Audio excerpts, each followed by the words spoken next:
I watched Steven Bartlett podcast the other day. A very popular, it's had 11 million views, and it was all about AI and how superintelligence is coming in 2027. Let me know if you've seen it. And maybe just like me, when you watched it, you felt a little bit of doom, like, oh my God, this is nuts. But there was one thing in that podcast episode. Let me just show you which podcast episode I'm talking about. It's this one. ChatGPT offered me 2 million to keep quiet, and no one is ready for what is coming. And basically, just to give you the brief synopsis, superintelligence, where AI is just better than humans at absolutely everything, to the point where humans are going to become completely obsolete and ultimately potentially become extinct because, Terminator 2 is going to become reality. The whole thing was about the fact that that process is going to happen sooner than we think. 2027, superintelligence is coming. And the person that Steven Bartlett was interviewing was an ex-OpenAI researcher. He apparently used to work for OpenAI, walked away from £2 million. He was offered to stay silent over what is coming. But I was listening to this and I realized there's a massive flaw in this entire argument, because one thing that they've completely overlooked when it comes to thinking about, is AI going to take over every single job and are humans going to become absolutely obsolete? And if AI can do everything better than humans and cheaper than humans and faster than humans, etc., then there will be no need for humans anymore. And there was this moment, I want to play it for you. Which jobs are genuinely likely to survive AI, and what skills should people/students focus on over the next 10 years? So Steve is now asking him what jobs he thinks is going to survive. And he basically responds by saying that's like asking like prehistoric people when a revolution is coming, what jobs he's basically saying it's an impossible thing to answer, because his argument is that humans are going to become obsolete if we're not careful, right? But then here's the thing. So Steven Bartlett then asks him, what about podcasters? It's probably not podcasters. I was like, wow, okay. And then I got to thinking about that. And that, for me, was the one red flag that entire 2-hour podcast with 11 million views can't possibly be right. And the reason being, the one thing that they didn't mention out of everything that they said was that humans are the consumers. So look, just because AI can create podcasts better than humans, they can pose arguments better than humans, they can be way more polished and present themselves better than humans themselves, as though it's an actual body of some kind. But just because AI can do it better, does it mean that people are actually going to want to listen to it? But I think the question isn't, can AI do these things? Of course it can. Is AI going to be able to do things better than humans? Yes, absolutely. But that's not the question. The question is, will humans actually choose the replacement? And that is a completely different question. And surprisingly to me, that wasn't asked. Because I don't know about you, but I don't listen to podcasts so that I can just download factual information into my brain. For me, it's about hearing people's experiences, their stories, what their failures, where things have gone wrong, the grit and the realness of life, right? And AI can't actually replace that. It can only pose as that. So how you can tell me that AI is going to come in and start replacing podcasters and broadcasting and storytelling and people sharing their real lived experience that we can relate to because it's told by someone that is just like us? You're saying that we're going to choose AI podcasting over that? Mate, I don't buy it. There is a massive fatigue of people not wanting to listen to or consume or read or have anything to do with AI generated content. And I don't know about you, but if I'm reading something and I suddenly get a whiff that actually it was written by AI, I tend to stop reading and scroll on. If I'm watching a video and I get a glimpse that, oh, that was a glitch, or this is a bit too polished, and I start to get a whiff that perhaps it's AI, I stop listening. And I use AI all day long. I'm on the £150 Claude plan. I'm a super user. I am using it all day long for loads of different things. But I strongly believe there are two things that we should not be using AI for. And I think the reason being is that our audience don't want to consume everything that's AI. And I think there's a major flaw in the whole AI is going to take over and humans are going to become obsolete, because until we are obsolete as consumers and we can't actually consume, but until that happens, I don't think we're going to choose it. Not ultimately, not completely, not totally. So 2 things that I think that we should never be replacing AI with in our marketing and in our businesses in general and how we show up. And the first one is replacing your ideas. So your ideas, the things that you actually think, the perspectives that people start associating with you, the stories you have, the opinions you have, the observations you make, the point you're trying to make, the soapbox you'd stand on, the hill you'd die on, all these things, they need to still keep coming from you 100%. And I'm seeing in a lot of places that instead of people using AI to amplify their ideas, they're using AI and outsourcing AI to take over and create their ideas for them instead. And actually, I can see that that is quite a nice, easy crutch to lean on. Because, imagine having a friend you can just go to and be like, what's your opinion on that? And you just steal and borrow their opinion all the time. You don't have an opinion of your own anymore. What happens is you just whitewashed your entire personality and you became vanilla. And that is happening when everybody goes to ChatGPT and asks it what they should think. Like, give me 30 content ideas, ChatGPT.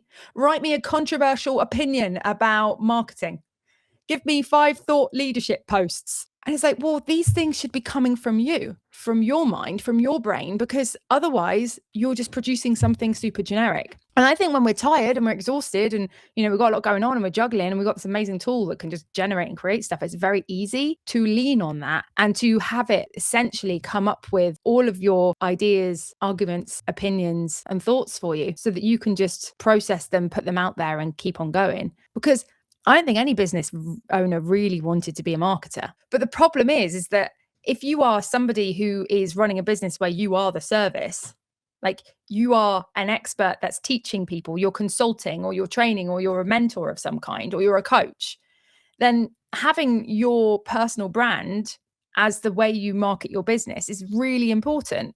And for you as a business owner, whitewashing that through ChatGPT is one of the worst possible things you could do. If you replace that or you let that get whitewashed, that moat disappears. And now all of a sudden you become just a copy paste thought leader that anyone can be, because they can go to ChatGPT and go, tell me what your thought is about this. What's your opinion on that? And your opinion and your stories and the things that make you human, your DNA and your fingerprints are what people really want to connect with and they want to learn from. And so that is one of the things that I'm seeing. There are so many posts where people are creating ChatGPT generated posts about really personal things that they've been through, like someone dying or something that really, and you read it and you're like, oh my God, this is like a ChatGPT post. It's posing as a really personal post that you've written about a really grievous time in your life. It's like, as a consumer, I really want that to have come from you. I really want that to be your words and your thoughts and your opinions. And then I'm going to be really interested in reading it. The second I think, AI's written this, I feel a bit fooled,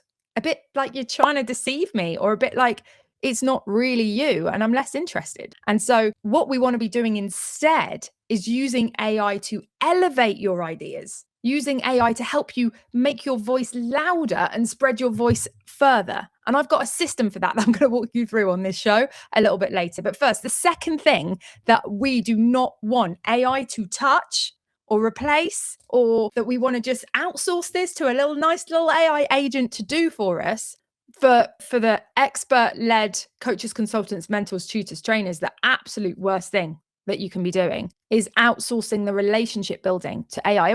And what I mean by building your relationships is I'm talking about the bit where it gets human, like the DM inbox. If you were to take a message that someone sent to you, chuck it in ChatGPT, get ChatGPT to reply, and then reply with that message. And there are people doing this. There's a few people I know that you can tell that every comment they're putting out on Facebook is an AI generated message. I mean, Facebook give you AI generated messages that you can send. Click of a button, easy, job done. And sometimes that's fine if you're just sending happy birthday. But if you're in a conversation with someone, the second they sniff that they're talking to a robot, they're going to shut the conversation down. I've got a friend that sent me an AI generated reply to me when I was going through a bit of a hard time and we were mid conversation, and I got this reply that was clearly AI generated, and I didn't respond to it. The conversation ended there, because quite honestly, if I want to have a conversation with ChatGPT, I'll go and have a conversation with ChatGPT. But if I want to talk to a human, I'm wanting to hear from that human, that lived experience, that actual human nuance is what I'm seeking to connect with. And if they outsource that to AI, well, I feel a bit stonewalled by it, wouldn't you? So Building relationships is actually the entire purpose of marketing. Is everything that we're doing is to build relationships, because relationships are built out of trust. And if people start to sniff that you've got AI posing to be you in messages and comments and various places, then what's going to happen is the trust is going to drop because you're lying. So if you've got AI posing to be you, I think, there's a bigger consequence than people realize. Because if someone thinks they're having a conversation with you and then they realize that they're effectively talking to a robot, it is going to reduce trust, especially if the entire purpose of the conversation was I'm getting to know this person, or I'm helping them with a personal problem of some kind. And I think that matters commercially, because for most small businesses, particularly, those that are in the expert space, people buy through relationships. They don't buy what you're selling. They buy the fact that you're selling it and it's you that's delivering it. If I hire you as a coach, I'm not hiring your coaching package because it's a good package. I'm not even hiring you for the skills you've got. I'm hiring you for the person you are and the fact that I get on with you and I like you and I want to work with you.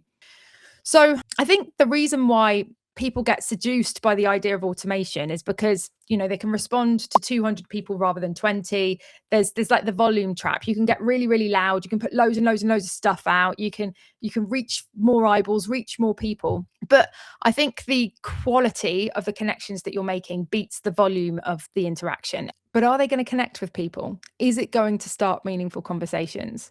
Are people going to go, yeah, I really like the way that she said that, or the way that she thinks, and I want to have a conversation? And so, yeah, it's about quality over quantity.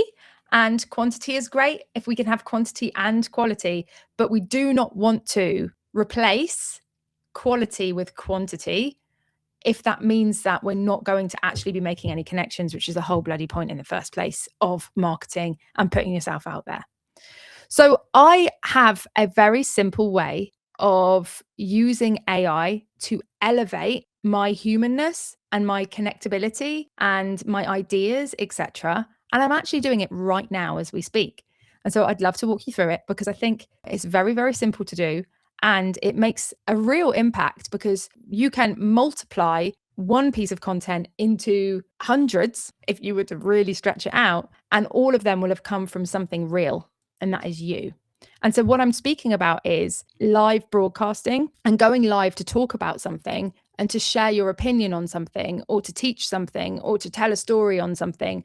The point is that if you go live, you are going to be the rawest, realest version of you, because you can't stop filming, repose yourself and hit record again. You're just recording like I'm doing right now. And that is scary, because I might say something that offends people. I might say something that gets me cancelled. It's scary because we intrinsically, as human beings, we don't want to be rejected. We don't want to be ostracized. And if we put ourselves out there, we're at risk of being rejected. And that is why the amygdala, which is the fear center in your brain, triggers the fight or flight response when you're going to put yourself out there. When you're going to record your first video, or you're going to go live for the first time, or you're going to stand up on stage, or whatever it is that you're going to do, we get terrified of doing these things because of fear of rejection and, fear that people won't like us and all these things. But the truth is that we're never going to please all of the people all the time. There are many people that do not like my content, that cannot listen to me because I'm too wordy, too repetitive, maybe too annoying. And that's absolutely fine, because I don't want to please all of the people all of the time. And neither should you. Because if we try and do that, we will fail and please no one. We'll just be like a bit of a sap that no one really connects with, because we're not really truly being ourselves. But in terms of using AI to get the absolute most out of you so that you can create really awesome content, one of the things is to just go live and talk about something, or share your opinion, or share how you're feeling about a subject for 30 minutes, an hour, it doesn't matter. At least 30 minutes though, at least 20 minutes, because then you're going to have a decent chunk of substance, hopefully, unless you're a complete waffler, and then you'll have a decent chunk of waffle, which is still a highly human input that we can take and put into AI. But the problem is I've heard people talk about repurposing content over and over and over again for years and years and years. It's been something that's got easier and easier to do, but there's still so many moving parts. And let's say, for instance, you were going to go live once a week. We can turn that live into many, many things. It can become a podcast episode. It can become a YouTube video. It can become reels and shorts, short clips that go out all over social media. It can become, we can take the transcript and we can turn it into a Substack, a blog post for your website, a how-to guide, a downloadable PDF, an ebook, a chapter in a book. One of my clients has this way of going live every week for a set number of weeks, and each live episode is a chapter in a book. I mean, how flipping awesome is that? There is so much that you can do with a transcript and a recorded piece of content. I think the problem is that actually that then becomes overwhelming. And the idea of going, yeah, well, okay, I'll record this content and then I'm going to snip it up. That's going to take me a couple of hours. And now I'm going to take the transcript and I'm going to go back and forth with ChatGPT or Claude and get it to turn it into a blog and then publish it and da, da, da, da. And the problem with all of that is it's still a lot of moving parts. It takes a lot of time. And I think a lot of us intend to do that with the best possible intention of, I'm going to get loads out of a piece of content and do a repurposing thing. But then because every time you sit down to do it, you're starting from scratch and you're starting to think, okay, what could I turn this into? It becomes a massive project and then either doesn't get completed or you don't stay consistent with it because there's just too many things to keep on top of. And let's not forget that you've got clients to look after, marketing to do, you've got an email list that needs nurturing, there's social media accounts that need populating with content. And so what we need is a system. You need a system and a process that becomes repeatable and is regular so that you get into a rhythm of doing the same thing over and over again. And then it doesn't become this thing where every time you sit down to create and repurpose a bit of content, it's a whole brand new project that's taking up half your life. So how do we do that? Well, we start small, I would suggest. The first thing is that you go, well, what would I like to repurpose? And I mean, you could go on and on and on forever just from one piece of content. So my recommendation is that you pick 3 things that you will repurpose into off the back of one live. So let's say that you decided, right, I'm going to go live once a week to talk about X that demonstrates your expertise. So for me, I go live once a week to talk about systems or to talk about sales or to talk about productivity or to talk about a variety of all 3. And then once you go live, what you do is you then have 3 set things that you turn that live into. Maybe a long form video, maybe some clips, and maybe a Substack, for instance. It's like I do my live, and then from my live, I create my Substack, I create a podcast episode, and I create 5 clips to go out on social media that promotes the podcast or something. So systemizing it is not about trying to get as much out of it and creating a flipping ecosystem that you've now got to come up with. It's about doing a very simple set of tasks on a regular basis that now give you a very tangible output that you can stay consistent with and you can stay up with, which if you don't have that in place, it just becomes another load of spinning plates that you get up in the air. And then a few weeks later, they all crash down because you just can't keep up with it. It's just too much. One that I used to do, and this is a really, really simple one, is to just go live and answer a question that your audience has every single week. This is where we can use AI to just help elevate that humanness and elevate our ideas. For instance, is either get a load of Zoom transcripts from you talking with clients, unless that's super confidential, or you delivering coaching sessions, or just get really specific on who your audience is and drop that into AI and go, generate me a load of real life questions that people might have on this subject. And then you can answer one question every week live. And then that becomes your content piece for the week. And then from that question you answered live every week, what you can do is turn that into an article that answers that question. Turn that into a shorter clipped video or 5 clips or a YouTube video or podcast episode. But pick 3 things you want to turn it into, because 3 is a really good number of things that we can keep on top of.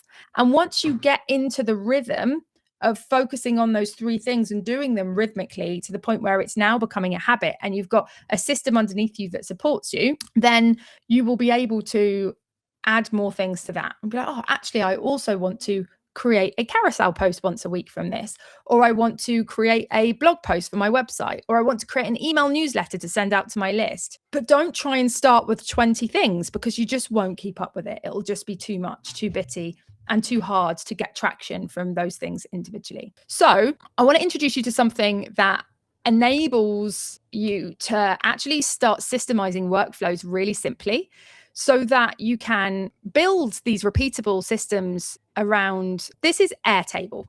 and I've just opened up a blank base. But Airtable is basically like a database software where you can build a database of information. And it is perfect for building your first little system and starting to systemize things. And I absolutely love it for that, because even though we're quite limited on what we can create, because obviously square peg, round hole, you might get to a point where you're like, oh, this doesn't quite do what I want for me. It's a really good starting point. So let's say that we are going to do this live question idea that we just had. So I'm going to rename this field with question. And then I am going to just put my questions in here. Now, just for the purpose of this, I'm going to get ChatGPT, just for the purpose of this demonstration. Imagine I am a coach helping people with camera confidence.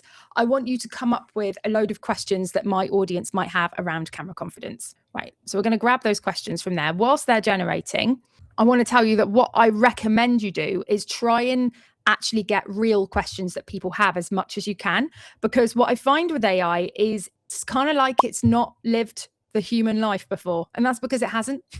And so often it misses the mark of what people are actually thinking and what keeps them up at night. So just be a question collector, and that's something that you can do as well. You could get Claude to go and scrape Quora for questions that people are asking on a specific subject, for example. So try and get human asked questions as much as you can. For the purpose of this demonstration, I'm just going to have some quick and dirty questions that I'm grabbing from ChatGPT to just help us get started. So we've got a bunch of questions here, and basically I'm going to go live about this once a week. So how do I stop feeling awkward on camera? And to help organize myself, I'm going to add a long text field, and I'm going to put my 3 main points. And I'm just going to create, before I go live, what my 3 main points on that subject would be, so that I've got myself a few notes. Now, once I've gone live, the next thing I'm going to do is add a field here that enables me to add in the transcript. And this is going to be the transcript of my live video. And so what we're then going to do is turn this transcript into different things. So let's say that we've decided one of the things that we're going to create off the back of this live is a blog post. To create a really good blog post, like a really good blog post, there are actually a few steps, but I'm going to just simplify it for the purpose of this. But essentially, here's what we do with Airtable to create the copy that we're going to put in a blog. First and foremost, we're going to get a agentic field. And the agentic fields are really cool because it's basically like having ChatGPT inside Airtable or Claude. In fact, you can choose which model you want. You can choose Anthropic, you can choose OpenAI, you can choose Llama. Meta's, I wouldn't. Or you can have Gemini. So pick your favorite. For this, I'll probably pick ChatGPT's 5.2. And then you're going to put your prompt in here. And so I would say something like, I want you to take the transcript that I am giving you below and convert it into an argument for an article that I am going to write. I want you to pull out what the big question is that this argument is answering, and then give me the structure for how that question is answered with the article that we are going to write. Your source of truth for opinions, stories, and everything you need to create a really well thought through human piece of content is the transcript. Right. Well, I would have a longer prompt than that, but as an example, that's good enough.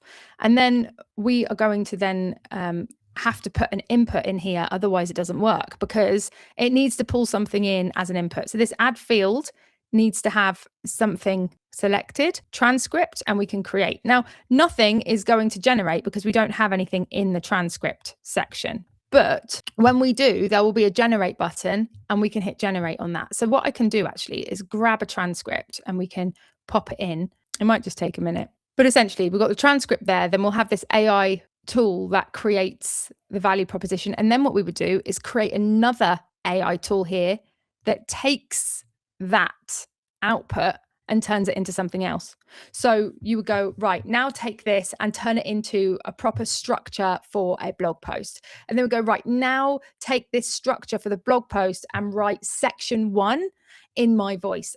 And now write section 2, and now write section 3. And so at the end, you have like a 5-section blog that you can then pull together into your website or something. The other things that you can do is get it to create the captions for, let's say, for instance, you edit it into different videos. You can take the transcript of that little video, and you've got the transcript of the main video it was taken from, use the main video transcript as context and the little transcript as what this specific clip is about, and then get it to write the caption that goes with that reel. So you've got like a way of writing the copy to go with reels. But my point is that you want to have a really simple system so that every time you have this transcript or you have this video and you're converting it into other things, all you need to do is drop the transcript there and hit generate, generate, generate, generate. And the difference between that and going to AI to create your ideas is that it is now taking your highly human input and getting more from it. It's helping you spread it further, to repurpose it, to widen it. And it's going to use your voice, your opinions, the things that you've shared as a real source of truth. And that is going to mean that the content that you're putting out on social media has actually come from you. Yeah, maybe you've got an AI assistant that has tidied it up or split it into 5 different posts or converted it into something else or converted it into, a full blog or a Substack or whatever. But it will have come from you. You have given it a highly human input. And that is a massive difference in terms of what you get as an output than if you just go to AI and say, write me an article about this. If you give it a long transcript and you say, convert this into an article, you will get a much more you response. And it's just a very, very good way to be using AI and to be getting the most out of it without replacing you, your brand, and your opinion, without whitewashing all your ideas and becoming this bland non-person. Then I think AI will be able to overtake us in terms of doing everything that we're doing better, because we will have given it the keys to the castle. We will have a brand that is copy and pasteable. But if you really are yourself and you show up as yourself and you deliver stuff that comes from you, and then you take that and you get AI to help you repurpose it and help you spread it further and reach more people with it, well, then you're going to be creating a moat for your business. And by that, what I mean is the thing that makes you human is the thing that's going to protect you from being replaced by the robots. And so we need somewhere to be building and creating a highly human input. And I think going live once a week to talk about something and building that into a system is a really phenomenal way of doing it. And I've actually built a platform called LivePod where I help people to build and launch their own live show and then take every single episode of that show and convert it into a YouTube video, a podcast episode, reels, a Substack article, etc., etc. And I think the difference between what I've built with LivePod and what is already available in the market is the fact that the AI agents that then take that copy and turn it into other things are making sure that the output of that has come from the single source of truth, which is the very human input that went into it in the first place. And so you create loads and loads of content off the back of it that really is very you. And we're not just creating loads of quantity, we're creating loads of quality. So that is LivePod, and that's what it's all about. So what would your live be? What would you go live about? And are you going to go live? That's the question. I'd love to hear if this has inspired you to start going live more. That's my food for thought today, darling. I hope that was helpful, interesting, inspiring. And as always, you can get the extended show notes of this episode inside Strategy Geeks, which is my community for people that want to geek out on online business and strategy and dive deep into all this stuff. Lots of love, guys. Have a wonderful rest of your day, and I will speak to you very soon. Bye.